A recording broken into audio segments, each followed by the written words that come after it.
It's been snowing all through the night. While we drove, the headlights on the minivan bounced off each and every snowflake they illuminated. After a weekend of recoup at Dog Paradise in our friend's yurt, we were preparing to take off on another trip, except Grace's middle toe throbbed black and blue. An opportunistic puppy had discovered Grace's ice cream stored outside the front door in the snow. As soon as Grace heard a scrabbling outside, she came bounding off the couch, screeching barefoot through the door into the snow. Immediately, she recoiled back indoors for her boots. Her wet foot slid towards the wooden chest and crashed into it with a crunch in her utter haste to rescue the creamy, sweet decadence. It still throbbed, yet here we were, preparing for another adventure just 3 days after returning from an arduous week-long trip without having eaten our ice cream. We had a weather window.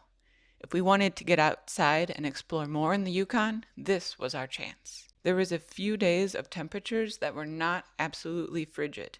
That is to say, each and every day had lows warmer than minus 30 degrees Fahrenheit. After that, the temperature was plummeting back to 40 below or cooler. We were in the Yukon, Canada, and we were dead set on seeing the lands.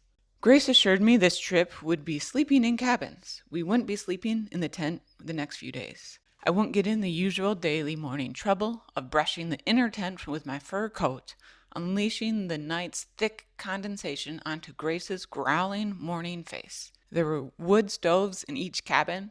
We would dry out and warm up at night. Grace had brought along a hatchet and a small handsaw to collect wood. We were going to have a pleasant ski trip to follow our Canal Road trip last week. Finally, Grace pulled into a large open pole house. The snowflakes now fell gently on the windshield as Grace crawled into bed. We slept across the bridge going into the town of Faro. In the morning, as Grace opened the van door, I jumped out into the soft and plush snow. A fresh 4 inches lay across the lot. Grace started the cooker, boiled up some salmon for me for breakfast, and she ate her powdered eggs. Then we loaded back into the van and crossed over the bridge into Faro. The plow trucks were busy at work as Grace set out driving in circles around town, figuring out where the trailhead was. Finally, after talking with some neighbors, we discovered the trailhead was down a hilly road, a road that was loosely maintained, meaning it was only occasionally plowed. We would wait at this road for a while for the plow truck to go down, and then we learned that it would probably not for some time. She finally settled on parking on the road in front of a vacant house. Morning had turned to afternoon while scouting for the trailhead. Finally, we parked on the road. A flurry of activity burst forth as she pulled the pulk sled out of the minivan. The sleeping bag, pad, spare clothes, axe, stove, fuel, all made their way into the proper place. Grace took out the foods and counted breakfast, lunch snacks, and dinners for both of us and put them in the rear of the sled. Each item has its place. I was ready. I'd been cooped up all morning long, regulated to the bed. Grace put my harness on and fastened the button beneath my rib cage. Down the road we would start for about 8 miles until we got to the trailhead. Grace picked up her hip harness for the pulk sled, and I barked. I barked, for I knew the time had finally come for me to pull, and I was filled with joy and excitement, with expectation. Without command, I started us on our way. Grace attached to me, and the pulk sled attached to her. The 3 of us set out in the snow-covered road. The day was fair yet cloudy still, enshrouded in white. Turning onto the road and following the tracks the truck had lain earlier, we made good speed up and down the hills on the tire track. Finally, we turned off the main road onto an old, narrow mine road, and finally onto the Dena toad trail. It was comforting to be hugged by the trees on a proper trail just a few feet wide. A peace filled us, a wholeness one never feels when on a wide road. We began with a hill. On a hill, Grace is heavy. The pulk she pulls is heavy. If I stop pulling, sometimes Grace slides backwards. If I slack, Grace doesn't have enough strength to pull the pulk behind her. I dig my hindpaws into the snow. To go up, we must oppose gravity, and it's always pulling us down. My quads are huge. I'm only 50 pounds, and the weight of Grace behind me, plus her sled, they are around 200 pounds. We climbed the first hill of the trail and stopped to take a breath. Looking behind us, we could see the faint lines of the Pelly River Valley, enshrouded as they were by low-laying clouds. Eagerly turning back to the trail, we began again. If only we had known what was before us, we might have, with less eagerness, stepped forward. Yet that is the glory of a new trail, the unexpected turns, the trials we will have to face, and the opportunities to be conquerors of the unexpected turns. It was not warm, it was not cold, perhaps 5 degrees Fahrenheit, a comfortable temperature to travel. The snow on the ground was unbroken and lofty. Beneath the fresh 4 inches laid a strong, solid base. Yet the fresh snow opposed forward travel. It seemed to increase the weight of the sled twofold. The ski wax beneath her feet clung to loose snow, which slipped as she strode. The uphills soon met their opposite, the downhills. With confidence, Grace would follow me, swinging a 90-degree corner, and then again would shoot down a short hill. Again, another sharp corner at the bottom. I'd hear Grace squeak and feel her crouch. Again, another downhill with another right angle, this one shorter and steeper. Again, a crunch, a crouch, a screech. She made it around the corner. Then I felt a jolt. The polk sled reared its head, unwilling to obediently turn in the deep snow. It plowed on forward, sending Grace off balance, and Grace went billowing into the snow. Laughing, Grace would reappear. "Gil, I had that one. I made that corner. I did it. I rounded it." I think she laughs to try and put me at ease, or in relief that the fall was nothing serious. Grace flopped like a fish on board a boat in the snow, attempting to upright herself. She had herself in a pickle, snug nicely in a bottomless pit, the polk poles over the skis and the polk harness buckled, tensioned so tight it was impossible to unbuckle. After some squirming to maneuver her upper body, she was able to unclip her belt, move the polk poles, and allow her feet and skis, which had been pinned by the polk, to move again. With much grunting, she was upright. Brushing the snow off, she was ready to go again. The next hill we came to, Grace had me stop. "Stow," she murmured. It was yet again another 90-degree turn. She wanted to inspect what was coming this time. A corkscrew downhill. One side a wall, the other side a gully. "I'm glad we stopped to look at this one, Gail," Grace said. I took off down the hill, leaving Grace behind, as she had unhooked me. Looking up, I saw her. She wasn't even going to try and walk this one. There she was, sitting on her butt, one ski in each hand. This hill called for a slide. The polk sled was, unsurprisingly, attempting to travel off into the gully. That apparition is always trouble. Grace came down on her butt from top to bottom. "That will do it," she said, as she straightened out the sled and called me back to reconnect our lines. Calm and peace was the rhythm. We then climbed up again to the edge of a cliff and followed a trail high above the river valley floor with clear views. Had it been a clear day, we would have seen the valley far below. Soon, too, this flat ridge ceased, and now the hills began anew, fiercer than before. Up and down and up and up, down and down, up then down then up. No ground was flat. Weaving and turning, the trail meandered. Grace was soon walking many of the hills with her feet.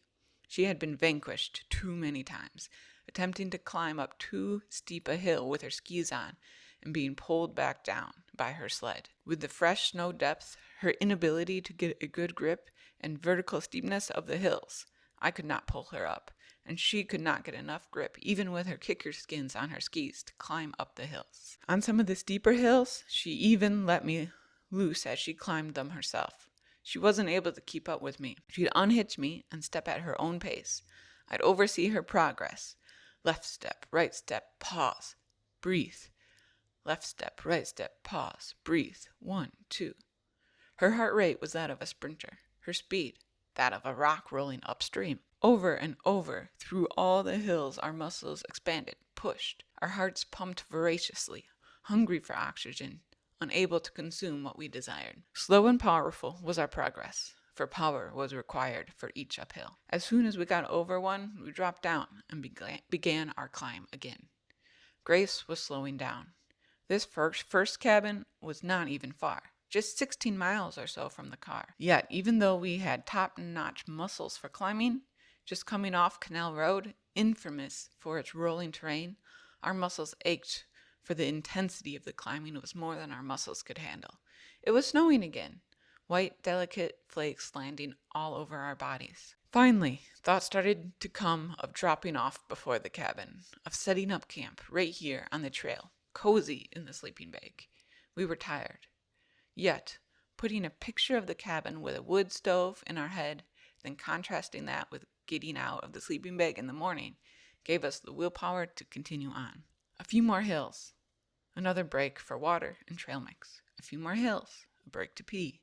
A few more hills, a break to breathe. With every step, we were getting closer. Though the distance is not far, Grace's muscular strength was wearing out. Finally, I saw it. Grace had already imagined it for the last 2 hours. The cabin. Our imagination turned to reality. The cabin, Grace shouted aloud, pep in her voice. With renewed energy, we turned off the main trail onto the side trail leading to the cabin. Small and sound, the wooden beams appeared on the first cabin. I had not thought that 16 miles could wear us out so fully. Grace looked at the time. Almost 6 hours to get here. It doesn't sound like long. We've spent many a 12-hour day with much less effort. Grace's quads were giving out. This workout was like going to the gym and bench pressing max weight and then squatting max weight over and over for 6 hours, rather than just jogging down the road, talking to a friend for 12 hours. My quads were ready for a rest too. Grace lifted the small little metal latch on the plywood door and stepped inside the cabin. It was already after 8 p.m., and her headlamp was shining, brightening the darkness. Here the wood stove was a sound metal barrel.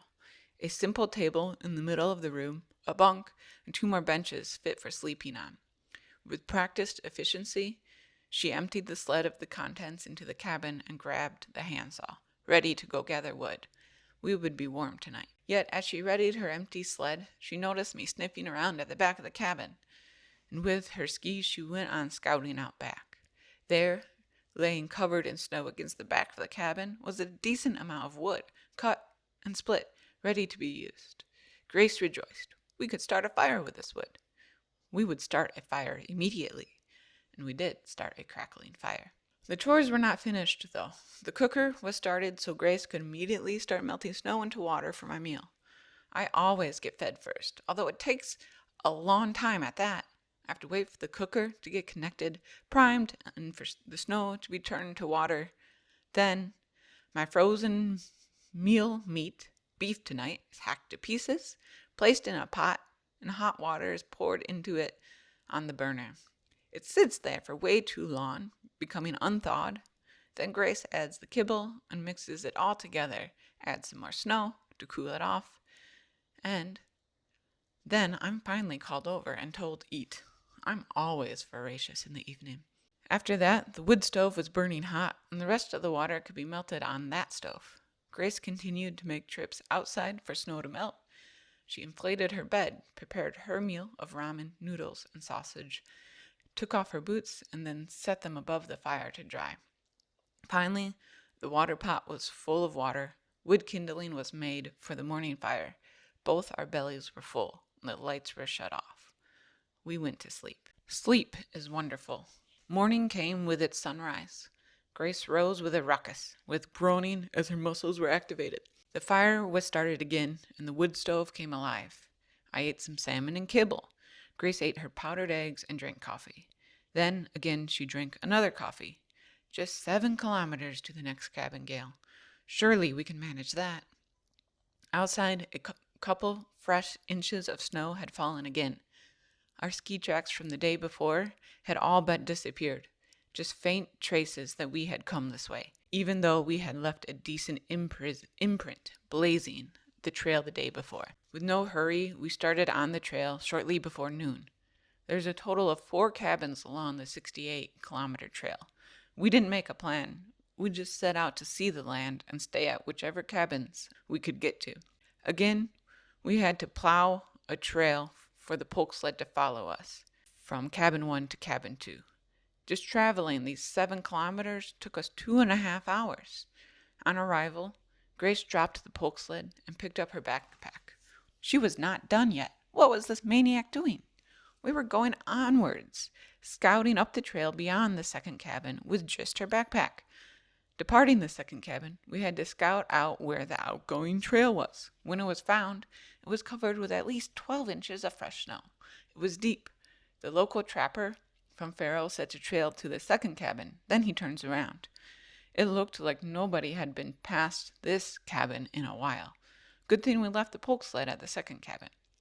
I made a trail for Grace, who I also pulled along on her skis. It was another white day.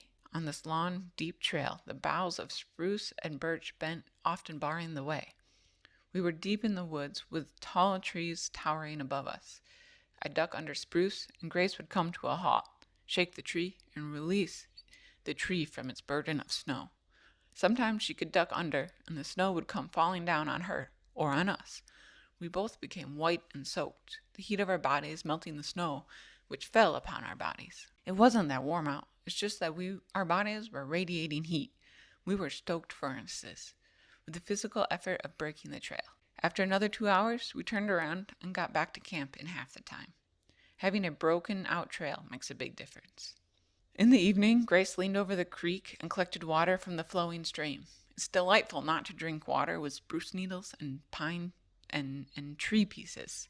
This second cabin was situated in a grove of tall evergreen trees that reached high into the sky. It was nestled down by a creek, and we could hear the flowing water interrupting the usual silence of deep winter. Night came.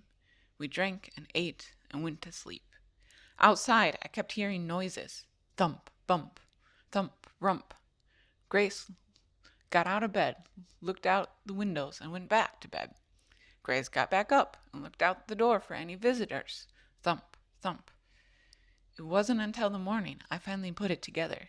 The wind had been blowing high above the towering trees all around us, and those trees were shedding their white blankets, dropping snow all around the cabin. The next morning, Grace decided we might as well go back on our ski trail that we had put in without the poke and push a little bit farther to see what's around the next bend. Perhaps check out the third cabin. We soared on our ski trail up and pushed out farther.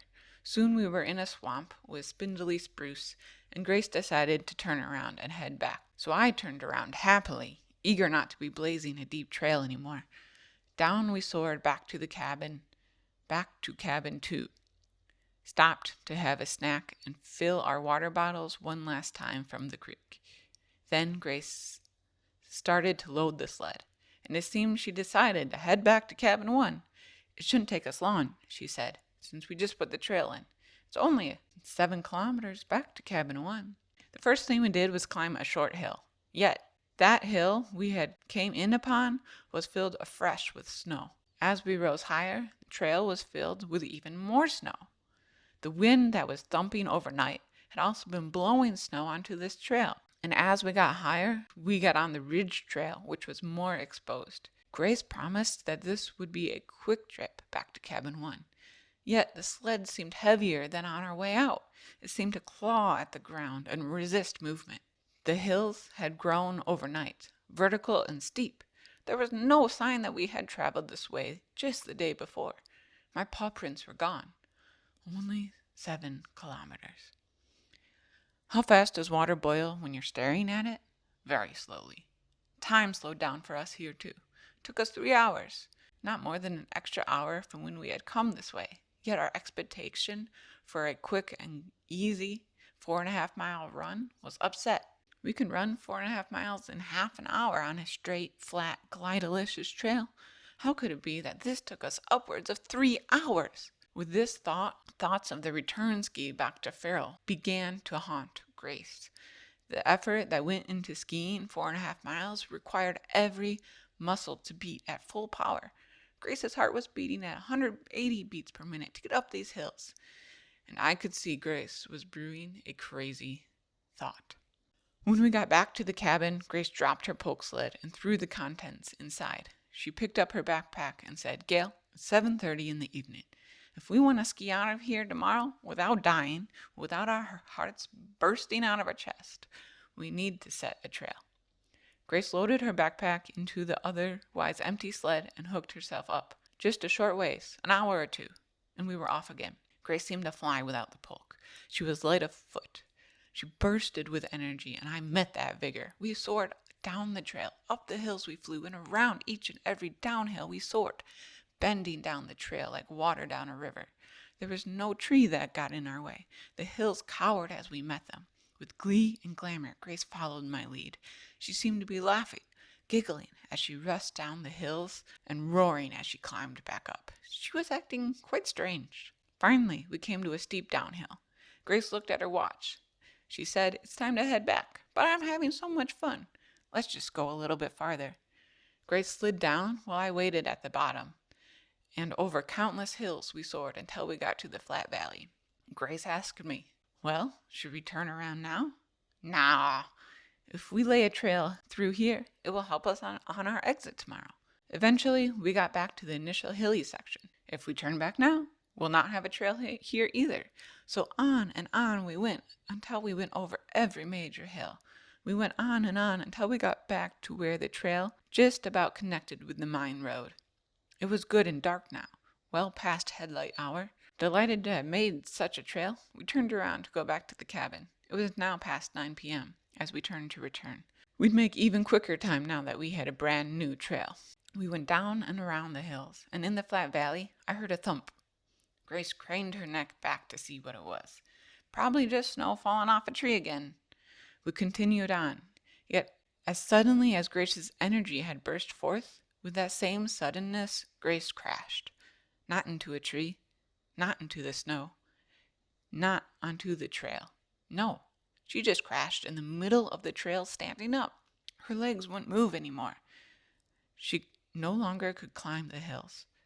She had worked up a sweat in her vigor, in her insanity and desire to set a trail, knowing she had a cabin to dry out in. Yet now her body was cooling down, and she was starting to feel the cool dampness against her skin. With her eyes rolling back into her skull, she said, "Gail, I must stop. I will eat and drink something." She ate a handful of nuts and drank some warm lemonade from her thermos. We began again, Grace stepping forward, slowly. On the steeper hills, she had resigned again to taking off her skis, unable to generate the force to power up them, even with a near-empty polk sled. If I'm allowed to say this out loud, she was weak, a weakness from overexertion. She had used up everything inside her, enchanted by her idea of setting a trail, and now she stood, void. I was now the one responsible for bringing us home.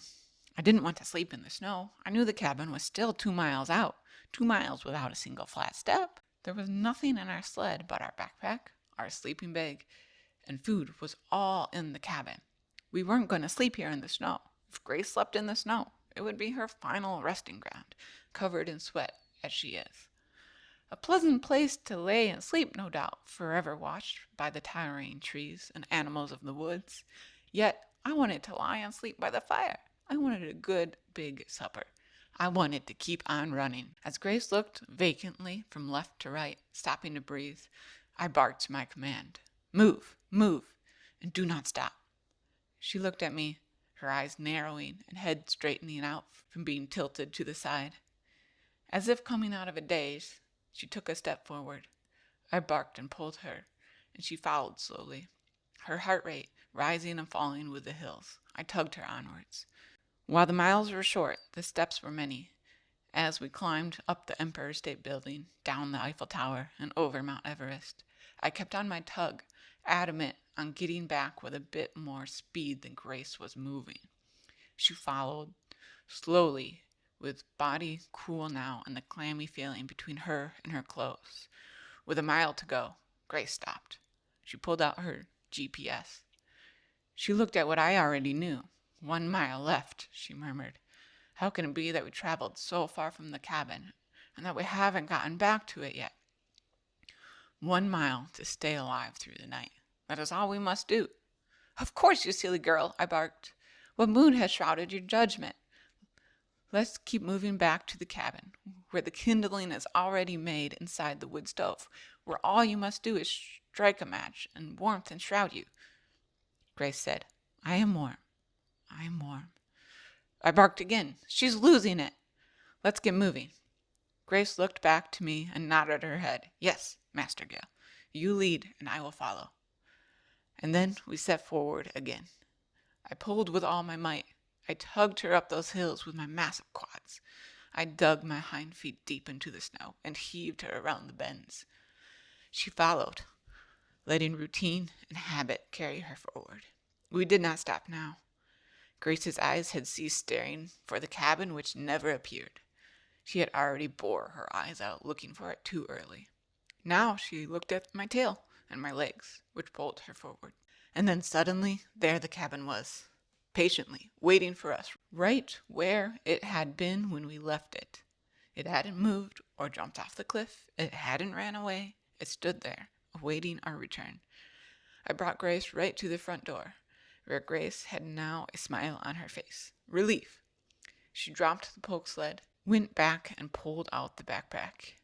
Yet, as she went to unzip the poke bag, she noticed something she hadn't noticed before. A lump. A big white lump. A pile of snow. A thump of snow. Back in that valley when she heard and felt a thump, a delivery had been made. A spruce tree had delivered a large parcel of snow to the poke sled. Grace had been pulling 15 pounds of snow in the sled. Good riddance. No wonder those hills seemed so indomitable. Yet the real culprit was still Grace's weakness, put upon herself from her fey sprint. No use worrying about that lump of snow now. We're back at the cabin, and life is dandy again. The danger is past. It's past midnight. It's time for bed, but still tasks to do. Grace threw some gasoline from the cook stove on the kindling and lit a match for a quick fire start. She readied my meal and prepared rice and beef for herself. She inflated her mattress, pulled out her sleeping bag, changed from wet socks and ski boots to dry socks and muck tucks. She put her gloves out to dry. We were both tired and went straight to bed. Yet Grace kept rolling about. She was now too hot. She'd step outside, then curl up in her bag. Then, after rolling around, she'd be on top of her bag again. She didn't stop moving about, unable to rest. Me, I slept and was only disturbed by the Grace, whose incessant motion I ignored. Finally, all was quiet. Morning came and Grace popped up, sore to move, yet she waddled about doing morning things, kindling the fire, adding snow to the pot, putting my meaty meal on the stove to thaw. I watched her from my bed. I was sleeping in, as is my right. The power of a nightly refresh is astounding. Hydrated and fed, we were both feeling good. It now seemed that yesterday was of no consequence, another adventure and wild idea. As Grace was drinking her third cup of coffee, looking at her ski boots, we heard a rumbling. Machines. Grace jumped up and threw on her boots. Outside were 3 machines and 3 men. "Hello," said a man. "Hi," Grace said. "This is the first human sighting since we took off.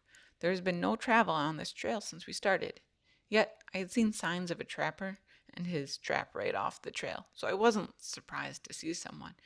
You okay?" he asked. We didn't see any tracks heading in, but found tracks starting in the middle.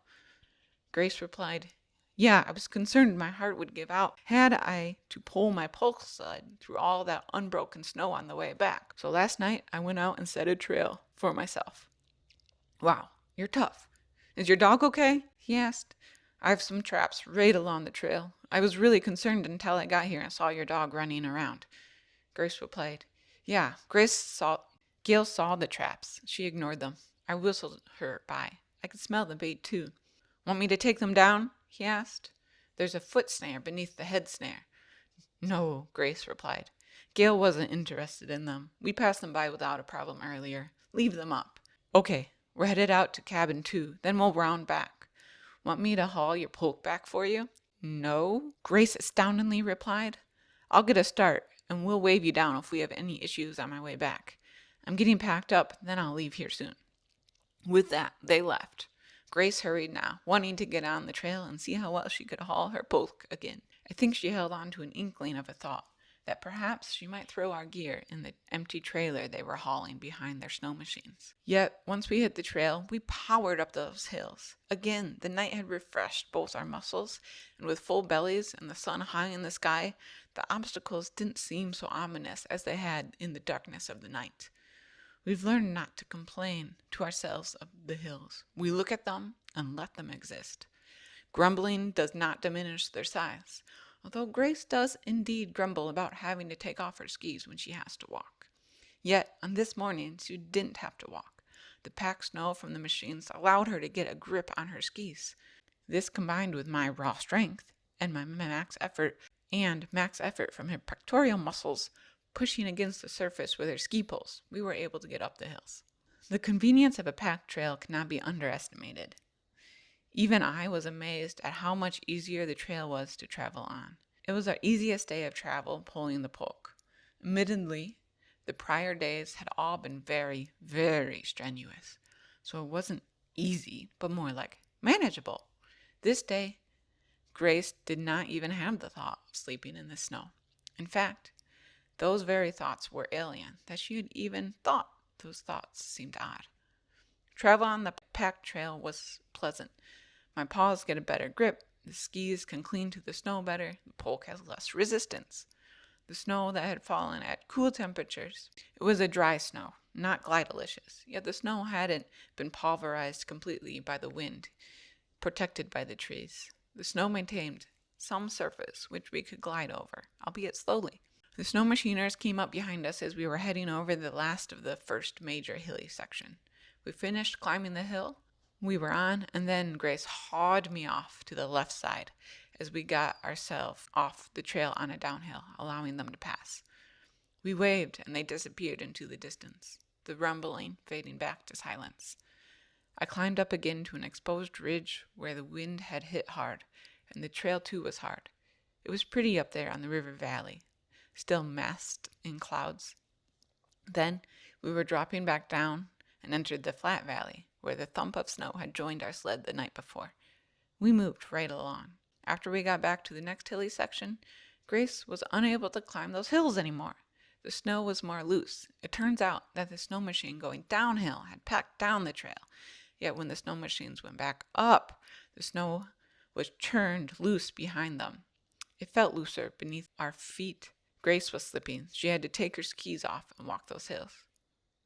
I wonder how well our trail from the night before set up.